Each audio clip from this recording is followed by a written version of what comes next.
Hey guys, what's up? Hello and welcome to episode 16 of the Forward Progress Football Podcast.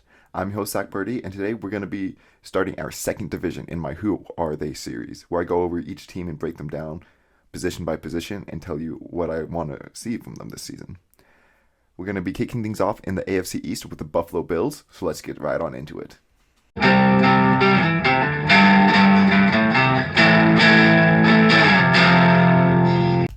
Alright, so in case you guys are new here, we're going to go over each team position by position and just give it a general roster breakdown. And then at the end, I'm going to give reasons for pessimism, optimism, what I think of their over-under win total right now, and also give their biggest strength and weakness. At the end of the series, I'm going to do a whole season prediction where I'll give my official win-loss record for each team as well as a playoff preview. So today, we're going to start things off in the AFC East with the Buffalo Bills. So at quarterback, Josh Allen is one of the best quarterbacks in the league. He's definitely top 5, and I'd say arguably top 3.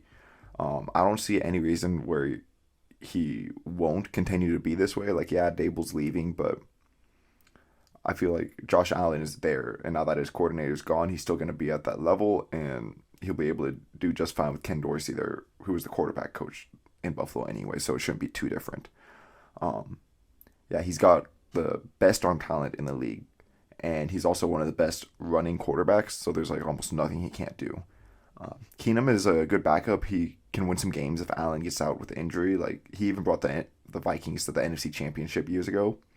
However, you probably don't want him starting, especially because that means something happened to Josh Allen, which isn't a good thing, but not bad having a good backup. And then Barkley, he's been a career backup, but he's stuck on the Bills roster since 2018, so it's nice that they have the familiarity there in the roster with quarterback 3.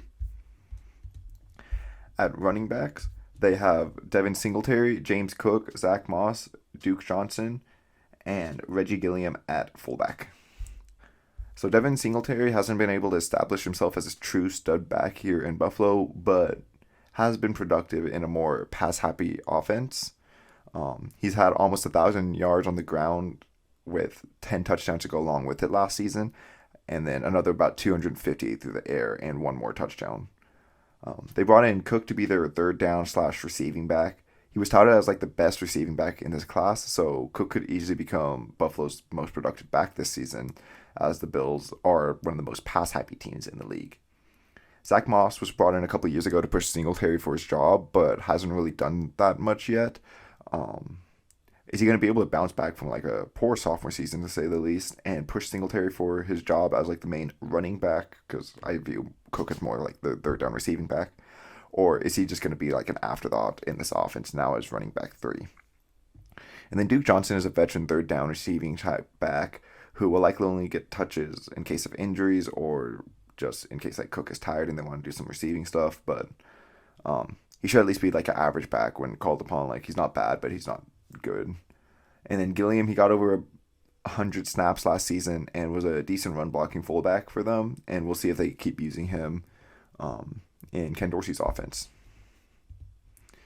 So for wide receivers, they have Stephon Diggs, Gabriel Davis, Jamison Crowder, Khalil Shakir, Isaiah McKenzie, Marquez Stevenson, Jake Kumerow, Isaiah Hodgins, Tanner Gently, Neil Pau, and Malik Williams. So Stephon Diggs should continue to be a top 5 receiver. He's one of the best route runners, and he's consistently an open target for Allen to hit. He's not old enough where like regression should really be kicking in, and nothing's really changing in this offense enough where I see Diggs having a step back from what he is. So should just continue to be that elite target. Throughout last year, Davis, he wasn't anything much more than just like an all-right 2 who probably would have been better as a 3 until the divisional round. In the regular season, Davis had about 550 yards and 6 touchdowns, but in that divisional round matchup, in case you guys didn't watch it, it's crazy, definitely watch it if you haven't, Davis had 200 yards and 4 touchdowns, and it wasn't just like fluky coverage was getting him open. He was like legit getting open, had crisp route running, but was this like a one-game breakout in the playoffs, or can he be like this legit threat this season opposite of Diggs? Because that would just be a crazy 1-2 punch if you get divisional round Gabriel Davis plus Stephon Diggs. Crowder, he's been one of the most reliable slot receivers for Washington and New York. Now that he's paired up with the best QB he's had in his career, will he look even better? It's also noted that like Josh Allen, he helped slot receiver Cole Beasley look amazing when he was in this offense. So is that going to be the same here? Khalil Shakir is an elusive slot receiver type who can win at the catch point and with the ball in his hands. Fifth round pick out of Boise State this year. We'll see if he gets a lot of usage with Crowder firmly in front of him, but he's definitely got a lot of potential to be a day 3 slot receiver who massively outperforms his draft stock. And then Isaiah McKenzie is good depth to have a speed threat, even posting 33 catch, 296 yard, and 6 touchdown season 2 years ago, which is just ridiculous how many touchdowns he had compared to the other numbers. He is primarily a slot option though, but maybe with all the good slot options ahead of him, he can unlock a way to capitalize on his speed as a deep threat. And then I expect them to pick at least like one more of these outside receivers to make the roster as depth. Stevenson is a 6th round second year player who didn't even play last year. Kumaro, he's like a 30-year-old vet who hasn't produced much since being undrafted in 2015. Hodgins was drafted in the 6th round 3 years ago, but hasn't done anything really for Buffalo yet. Gentry hasn't done anything since being undrafted in 2017. And then Pau and Williams are undrafted free agents this season. So I don't know much about all those guys, but I'm assuming at least one, maybe even 2 of them will stick on this roster. So for tight ends, they have Dawson Knox, OJ Howard, Tommy Sweeney, and Quintin Morris. Knox has been getting better each season since being selected in the third round in 2019 out of Ole Miss, but he's yet to become like a top tight end in this league as his kind of potential has shown. But if he can continue his development, he should be able to get his way on the track and be one either this year or next year, especially with Josh Allen throwing him the football. OJ Howard has looked great as a first-round pick for the first 3 years in Tampa Bay, but these last 2 years, just something happened. Something wasn't clicking. There was also like a lot of competition in that room. He dealt with injuries, and now he's looking to reestablish himself here in Buffalo. And he definitely has a chance to do that if he can beat out Dawson Knox or even just be like a nice complementary tight end to Knox.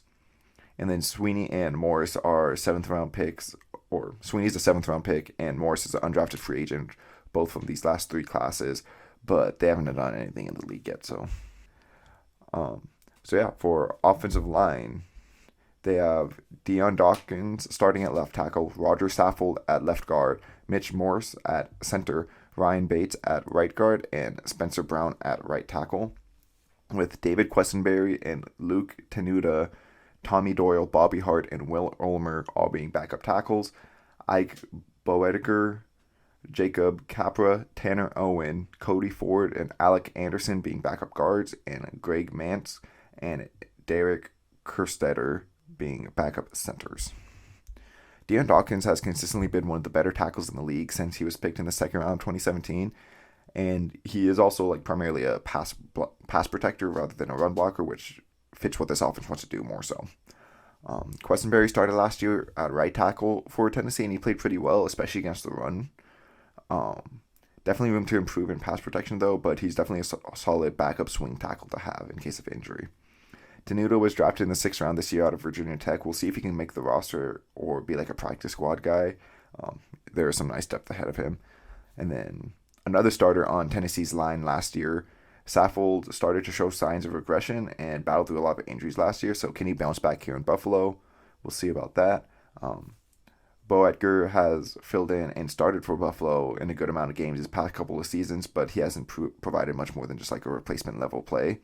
And then Capra and Owens are undrafted free agents from this year and last year, so they're going to have to fight to make a roster spot here. Morse has been good in Buffalo, but not quite as good as he was in Kansas City, but he definitely shouldn't be like a liability or anything. He's just not necessarily a strength. Mance has entered the league as an undrafted free agent in 2015 and has some starting experience under his belt, so that's pretty solid just to have as a backup, like someone who actually can play. And then Kerstetter is a UDFA this year with an uphill battle definitely to make this roster. Bates gave Buffalo a few starts of some replacement level play last year, and he's got a pretty solid chance to win up the right guard spot. He's also going to be competing with Cody Ford, who was drafted in 2019 in the second round as a tackle, but he disappointed there, while also when he was moved into guard, disappointed there. He'll have a chance to win the starting job between him and Bates and Bo Edgar. I'd probably say are the top three to get that job right now, but it doesn't look too good for Ford right now. And then Anderson is a UDFA this year, so we'll see if he's able to stick around. Brown, he's had his up and downs last year, but he was a third round rookie starting for a playoff team, and he played above expectations when you look at it that way. We'll see if he can continue to grow and develop here. And then Doyle was drafted in the 5th round last year and mostly played as like a 6th lineman, like the eligible tight end. So that will likely continue to be his role. I don't think he'll beat out Brown or Dawkins to be the starter. And if anyone goes down, I feel like Quessenberry would be the one to take the place instead. Hart has a lot of starting experience, but not good starting experience. We'll see if he even is able to stick around his depth, but I don't think so, just because, as I said, like Doyle and Quessenberry are already on the roster and are both better than Hart. And then Ulmer is another UDFA this year who's going to have a tough time cracking this roster. For interior defensive linemen, they have Ed Oliver, Daquan Jones, Tim Settle, Jordan Phillips, Brandon Bryant, Eli Ankou, and CJ Brewer. Ed Oliver hasn't lived up to the hype since being 9th overall out of Houston, but he definitely had his best season last year, so that's something. Posting a 40 pressure 5 sack season. Can he continue to build upon this and unlock his potential, or is he going to be another like one of these undersized interior linemen with all the like Aaron Donald comparison who just, unless you're Aaron Donald, do you really have a place in the NFL? It's starting to look like these guys don't, which just makes Aaron Donald even more of an outlier. Jones has been a solid like nose tackle type throughout his years in Tennessee, and then last year in Carolina. It's nothing special, but he's not bad against both the run and the pass, so you definitely could do a lot worse there. And then Tim Settle played pretty well in Washington, but not good enough to beat out the talent in front of him. They had a really deep group there in Washington for a couple of years for interior linemen. With a thinner group definitely here in Buffalo, will he be able to carve out some significant playing time and potentially even start above Jones?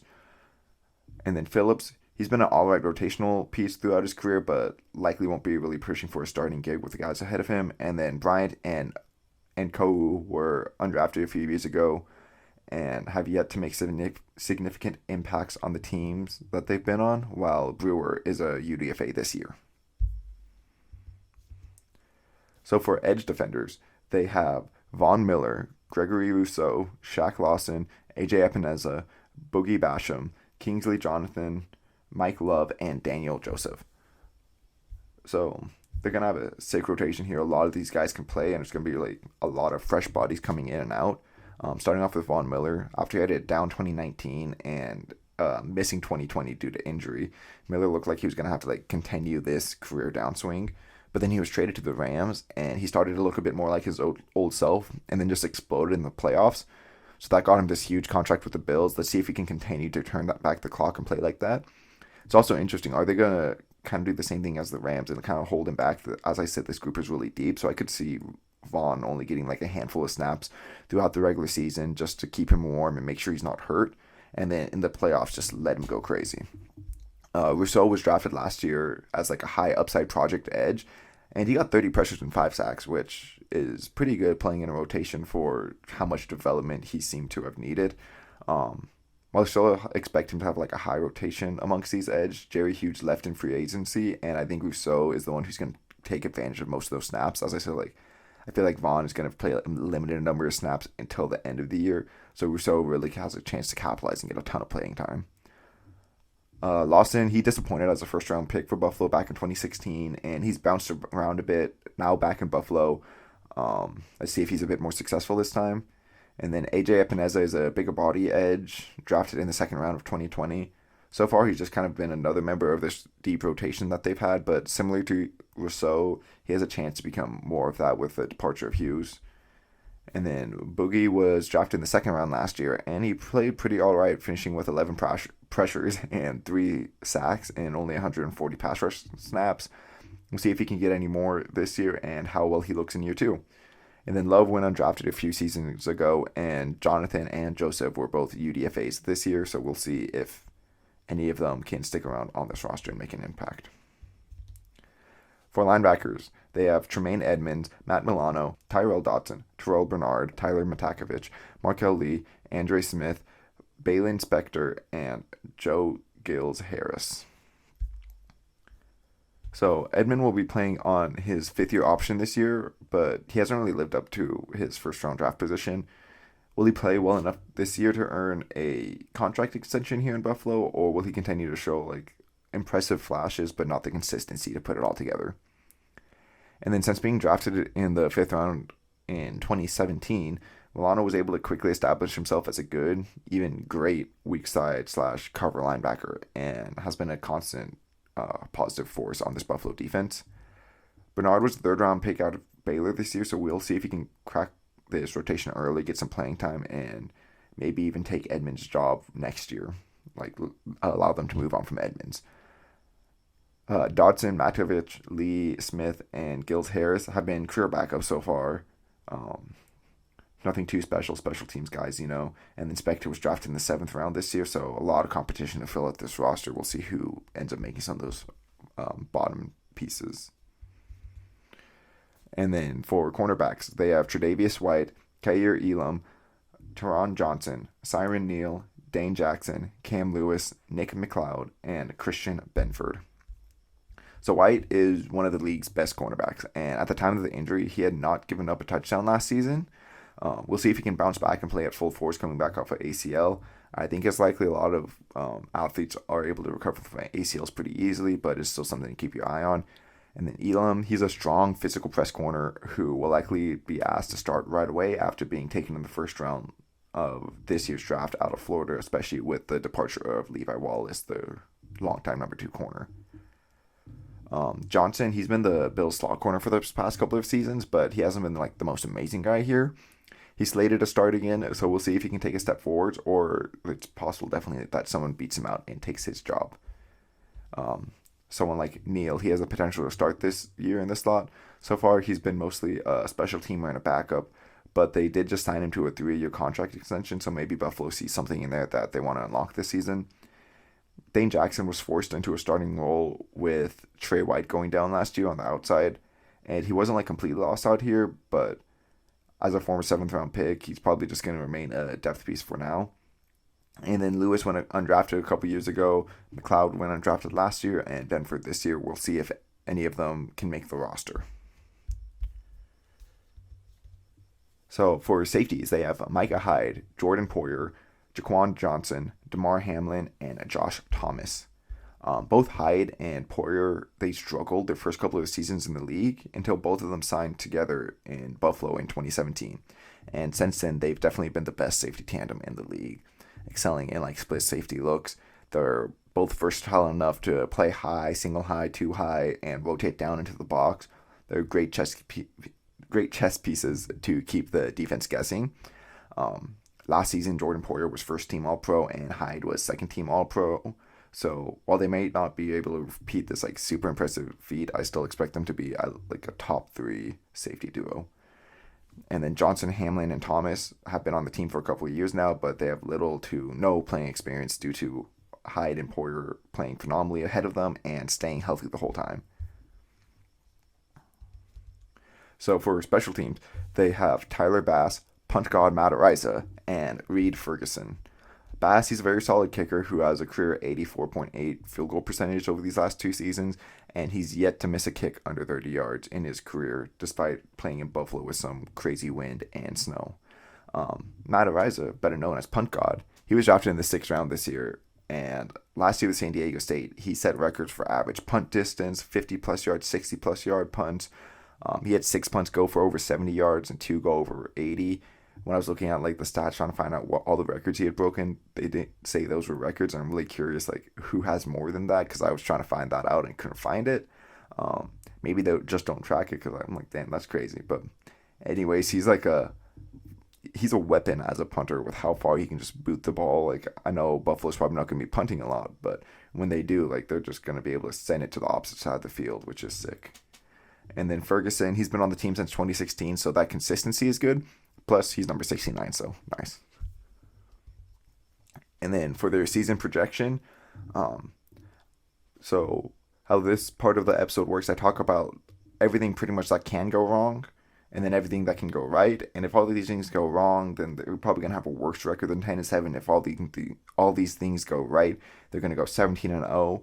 This is just like um, the predictions are more so just like, okay, I think their floor is 10-7 because I don't obviously think everything's gonna go wrong, and their ceiling is like 14-3 because I don't think everything is gonna go right. But starting off with the pessimism, Josh Allen, he could have a down year. Like, I don't think he's going to be as bad as his first two seasons, but there's a chance he's not up to par with the last two.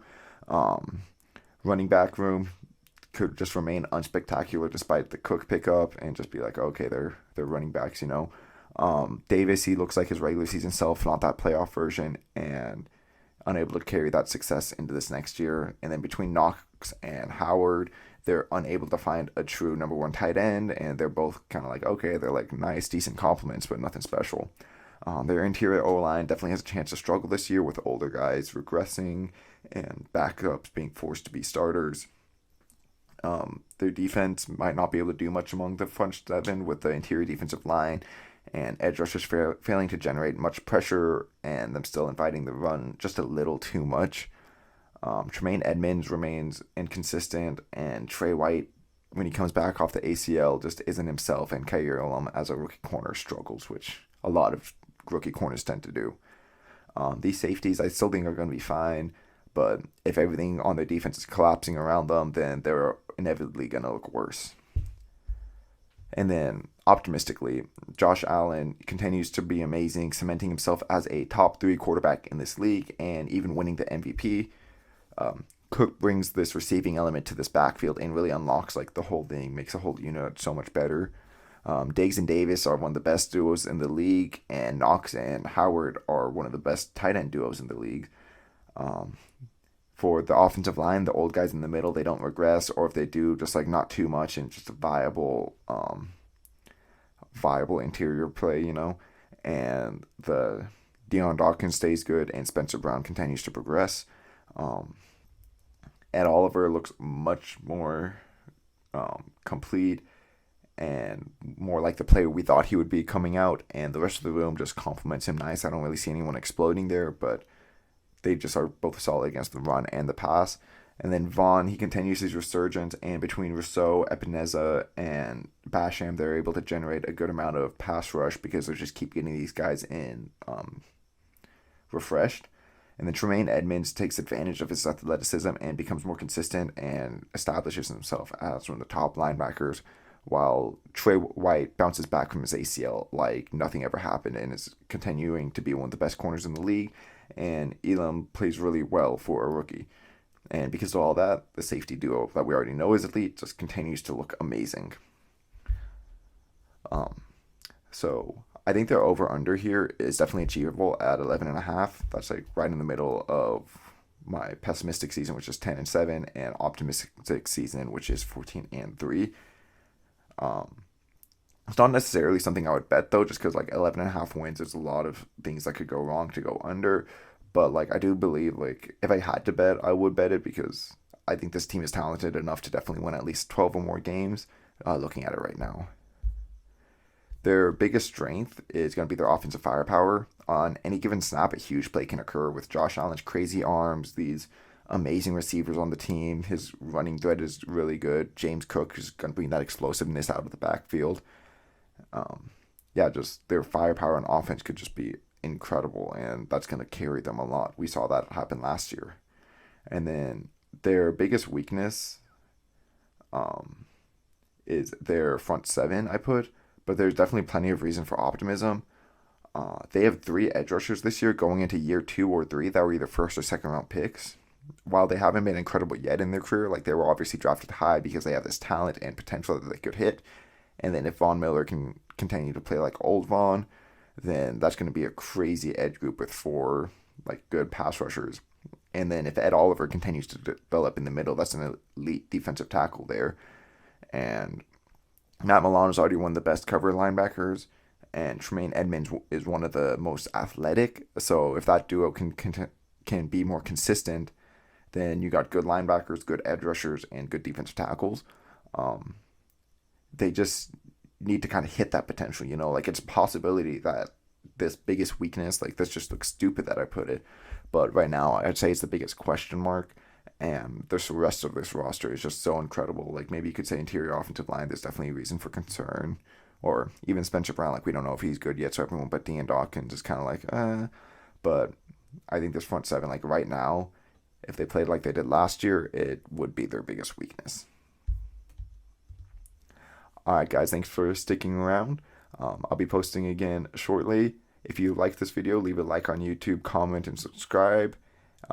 If you're on Apple Podcasts or Spotify, leave a review and like a comment on that too.